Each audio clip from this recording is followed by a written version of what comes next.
Hi, I'm Siddharth Roy Kapur and I'm the MD of Disney India. I think it's a good time to take 3 days off every year and just sit back and think about the industry and think about the future of the industry. Okay, this year's theme is change or perish. 2 or 3 things that you see changing in the near future.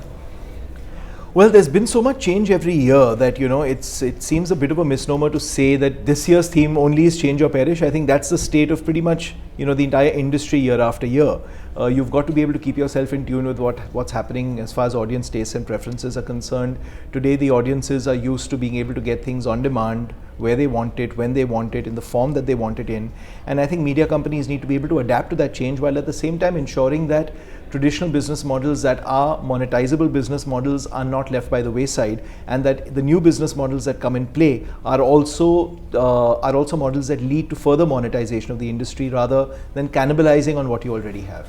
Everybody seems to think that traditional businesses will have to change their business model. Would you agree with that? I completely agree. I think there's no doubt about the fact that you've got to look at your business models constantly all the time and see how you have to change them.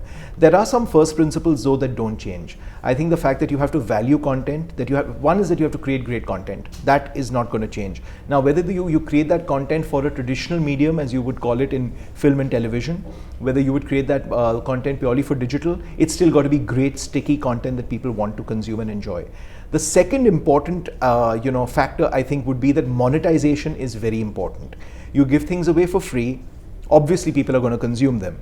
You put a value to it. Naturally, in the short term, you're not going to be able to do as well as if you were giving it away for free. But that's the only way that a business can sustain itself. And I think the third and most important point really would be that let's leverage the knowledge that we're getting about audiences in order to be able to provide them better and better content. Let's leverage the data that we're being able to collect from them in this incredibly interactive world in order to be able to provide them content that they value as highly as we want them to. It's interesting that you spoke about people getting content for free.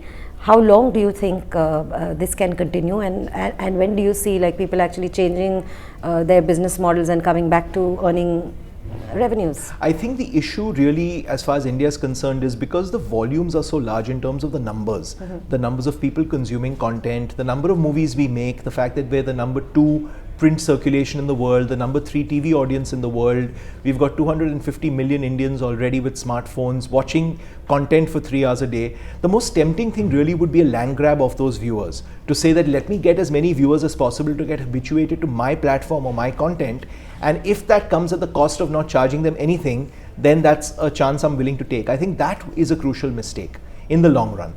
Because to base your entire model on a subsidized consumer, offering, where an industry is supporting itself purely based on advertising and not getting the end consumer to really pay anything, is a model that's not built to last.